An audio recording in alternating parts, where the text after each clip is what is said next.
এর আগের দুটো ক্লাসে আমরা প্রেজেন্ট ইনডিফিনাইট টেন্স এবং পাস্ট ইনডিফিনাইট টেন্স নিয়ে আলোচনা করেছি। আগের ক্লাসে পাস্ট ইনডিফিনাইট টেন্স নিয়ে আলোচনা করেছি, কিছু উদাহরণও করেছি, ট্রান্সলেশন করেছি। আজকে ফিউচার ইনডিফিনাইট টেন্স আমরা আলোচনা করব, কিন্তু ফিউচার ইনডিফিনাইট টেন্সে ঢোকার আগে আগের যে ক্লাসটা পাস্ট ইনডিফিনাইট টেন্স, সেটা থেকে আরও দুটো উদাহরণ আমরা একটু ট্রান্সলেট করব, তারপর আমরা ফিউচার ইনডিফিনাইট টেন্সে ঢুকব। দুটো ট্রান্সলেশন দেখি। আমরা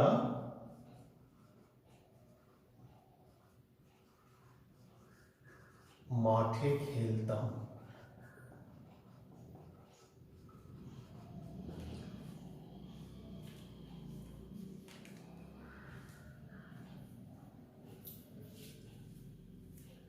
আমরা মাঠে খেলতাম,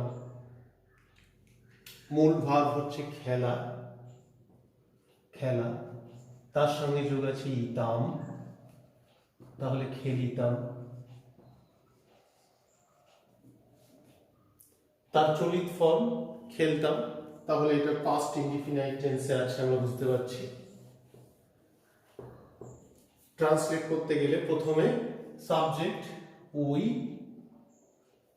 তারপর ভার্বের পাস্ট ফর্ম। ভার্ব কি এখানে? খেলতাম, খেলার ইংরেজি প্লে, তার past form played, we played. বাকি রইল মাঠে, in the field, we played in the field. দেখো সাবজেক্ট, সাবজেক্টের পরে ভার্বের পাস্ট ফর্ম। আবার দ্বিতীয় উদাহরণ নিয়ে নিই আমরা। রাম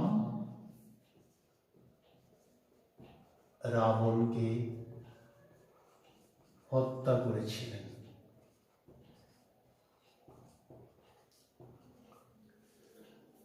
একই রকম ভাবে করা, তার সঙ্গে ইয়া ছিলেন, সমান করেছিলেন, তাহলে প্রথমে রাম, তারপরে ভাত, ভাত কি আছে? হত্যা করেছিলেন। হত্যা করার ইংরেজি কিল, তার পাস্ট ফর্ম কিলড। বাকি রইল অবজেক্ট। অবজেক্ট কি করে পাই? ক্রিয়াকে কি বা কাহাকে দিয়ে প্রশ্ন করলে যে উত্তর পাওয়া যায়। ক্রিয়া হচ্ছে হত্যা করা, কাকে হত্যা করেছিলেন? রাবণকে, এটা অবজেক্ট। তাহলে সাবজেক্ট, তারপর ভার্বের পাস্ট ফর্ম, দেন এখানে অবজেক্ট আছে, অবজেক্ট রাবণ। এটা স্পেলিংটা RABANA, আমরা RAVANAও করতে পারি। যাই হোক, রাম সাবজেক্ট, তারপর ভার্বের পাস্ট ফর্ম কিল্ড, তারপর অবজেক্ট রাবণ। এটা থেকে আরো কিছু প্র্যাকটিস করবে বাড়িতে, প্রেজেন্ট ইনডিফিনাইট, পাস্ট ইনডিফিনাইট থেকে। তো আমরা যাচ্ছি ফিউচার ইনডিফিনাইট টেন্সে।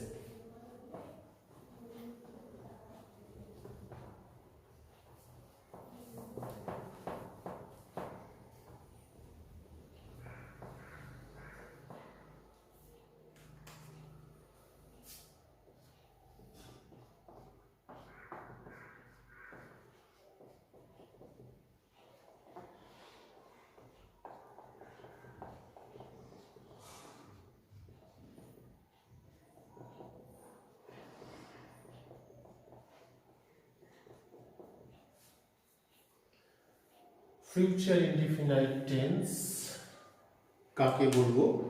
লিখে নাও। ভবিষ্যৎকালে সাধারণভাবে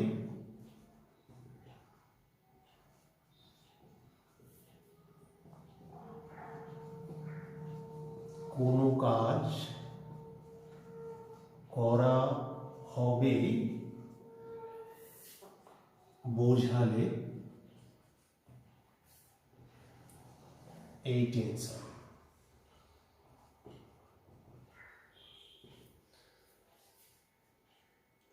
ভবিষ্যৎকালে সাধারণভাবে কোনো কাজ করা হবে বোঝালে এই টেন্স হয়। একই রকম প্রেজেন্ট ইনডিফিনাইটই বলি, পাস্ট ইনডিফিনাইটই বলি, শুধু এক থেকে দুটো জায়গায় চেঞ্জ হচ্ছে। এখানে দেখো প্রেজেন্ট ইনডিফিনাইটে আমরা এই জায়গাটায় বলছিলাম বর্তমানকালে, পাস্ট ইনডিফিনাইটে বলছিলাম অতীতকালে, ফিউচার ইনডিফিনাইটে বলছি ভবিষ্যৎকালে। সাধারণভাবে কোনো কাজ করা আবার এইখানে চেঞ্জ হচ্ছে। প্রেজেন্ট ইনডিফিনাইটে বলছিলাম কাজ করা হয় বোঝালে, পাস্ট ইনডিফিনাইটে বলছিলাম কাজ করা হতো বা হয়েছিল বোঝালে, ফিউচারে বলছি কাজ করা হবে বোঝালে এই টেন্স হয়। বাকি সমস্ত কিছুই এক। এরপর বাংলা নিয়ম বা ইংরেজি নিয়ম কি কি দেখে নিন।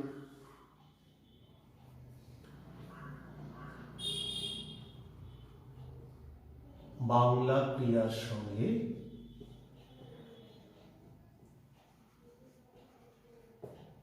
ইব বা ইবে যুক্ত থাকে, ব্যাস এটুকুই। প্রেজেন্টে বাংলা ক্রিয়ার সাধারণ ফর্ম, পাস্টে বাংলা ক্রিয়ার সঙ্গে ইতো, ইতাম, ইতে বা ইয়া ছিল, ইয়া ছিলে, আর ভবিষ্যতে হচ্ছে ইব বা ইবে। কিরকম?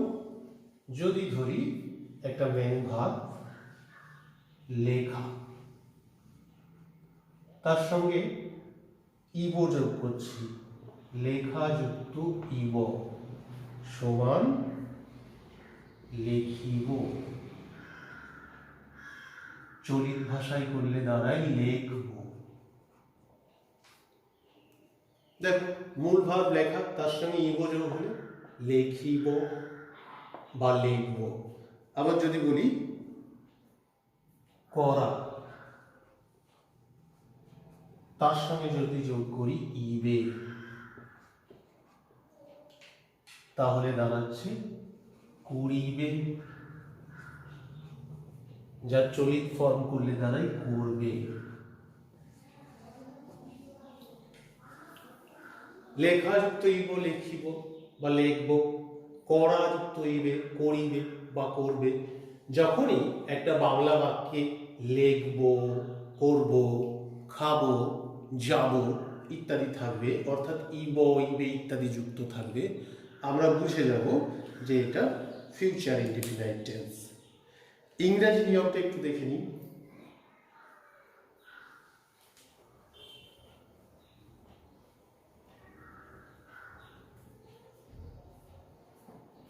ইংরেজি নিয়ম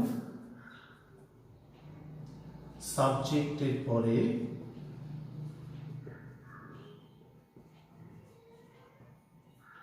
সাবজেক্ট অনুসারে, এখানে এই কথাটা দিতে হচ্ছে সাবজেক্ট অনুসারে, শ্যাল বা উইল বসে মূল ভার্বের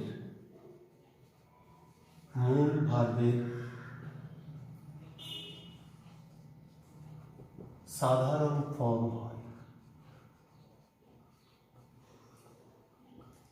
মূল ভার্বের ফর্মের কোনো চেঞ্জ হয় না। মূল ভার্বের পাস্ট ফর্ম বসে না, মূল ভার্বের সঙ্গে আইএনজি যুক্ত হয় না, মূল ভার্বের সঙ্গে থার্ড পারসন সিঙ্গুলার নাম্বার হলেও এস বা ইএস যোগ হয় না। মূল ভার্বটি একদম সাধারণ ফর্মটি বসে, কিন্তু তার আগে দেখো সাবজেক্টের পরে সাবজেক্ট অনুসারে শ্যাল বা উইল বসে।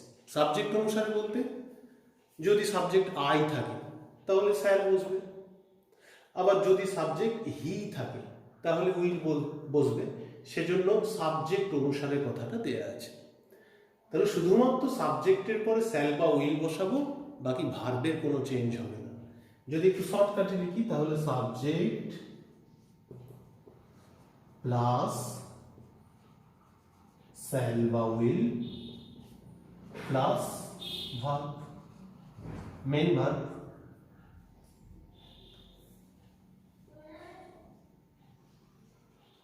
মেন ভার্ব, সাবজেক্ট, সাবজেক্টের পরে সেল বা উইল, তারপরে মেন ভার্ব। একটা উদাহরণ নিয়ে নিই। তুমি আগামীকাল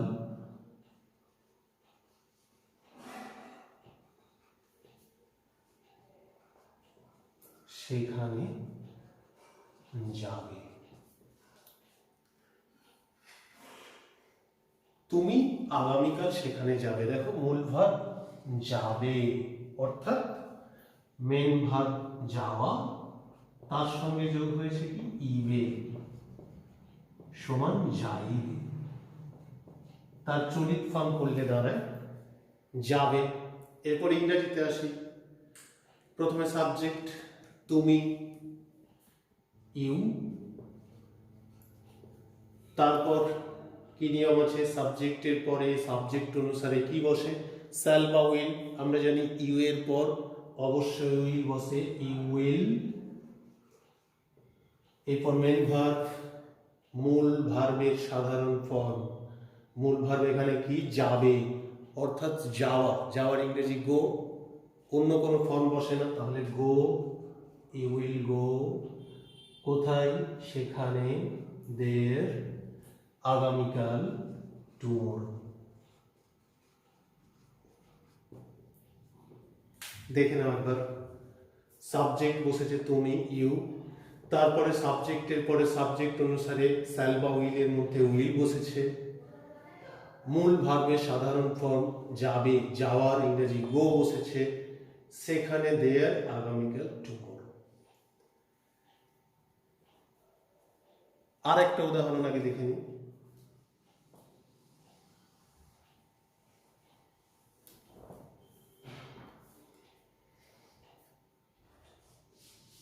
মেয়েটি গান করবে।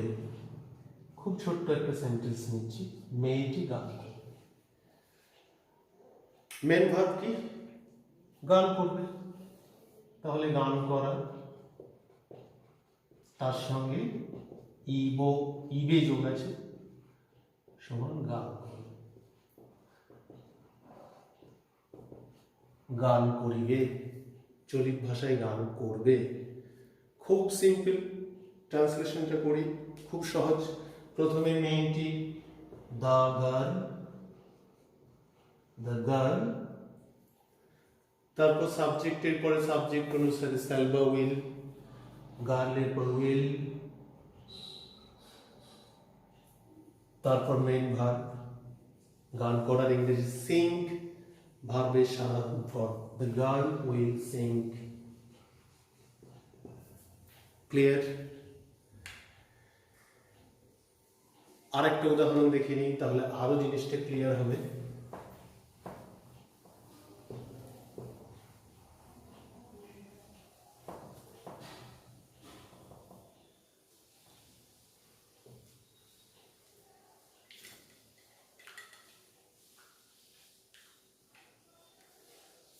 আমি, এটা 2 নম্বর, এটা 3 নম্বর। আমি আগামীকাল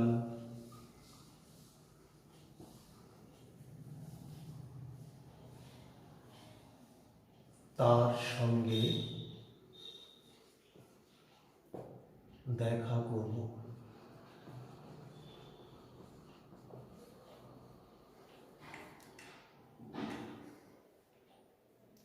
তাহলে প্রথমে সাবজেক্ট আই। আচ্ছা, এটা ফিউচার ইনডিফিনাইট টেন্সে আছে, কি করে বুঝবো?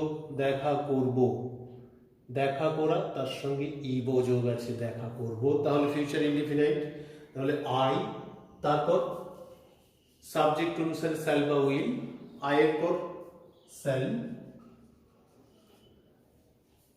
তারপর মেইন ভার্ব দেখা করা, মিট, আই শ্যাল মিট, তার সঙ্গে উইথ হিম টুমরো।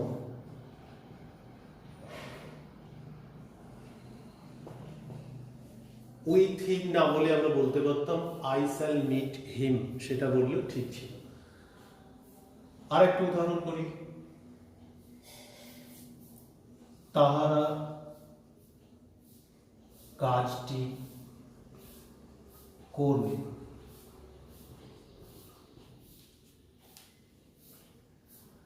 তাহারা প্রথমে সাবজেক্ট তাহারা দে, তারপর সাবজেক্ট অনুসারে শ্যাল বা উইল, দে পর উইল, তারপর মেন ভাত কি আছে করবে, করার ইংরেজি ডু, তাহলে দে উইল ডু। বাকি রইল অবজেক্ট, কি করবে কাজটি, দ্য ওয়ার্ক।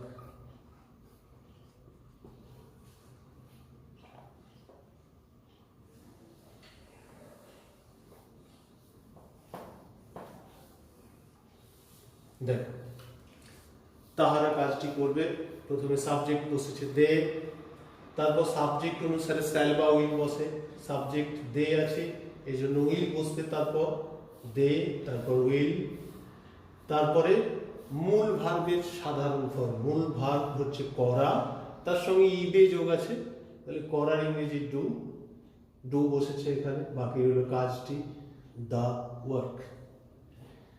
আজকে এই পর্যন্তই। এর পরের ক্লাসে, এর পরের ভিডিওতে আমরা আলোচনা করব প্রেজেন্ট ইনডিফিনাইট, পাস্ট ইনডিফিনাইট এবং ফিউচার ইনডিফিনাইট, এই তিনটে মিলিয়ে একসঙ্গে ট্রান্সলেশন করব। তাহলে এই তিনটে ইনডিফিনাইট টেন্সের পার্থক্যটা আমাদের কাছে ক্লিয়ার হয়ে যাবে। তিনটে ইনডিফিনাইট টেন্সের ডিফারেন্স বোঝার পর আমরা কন্টিনিউয়াস টেন্সে ঢুকবো। তো আজকে এই পর্যন্তই। Thank you.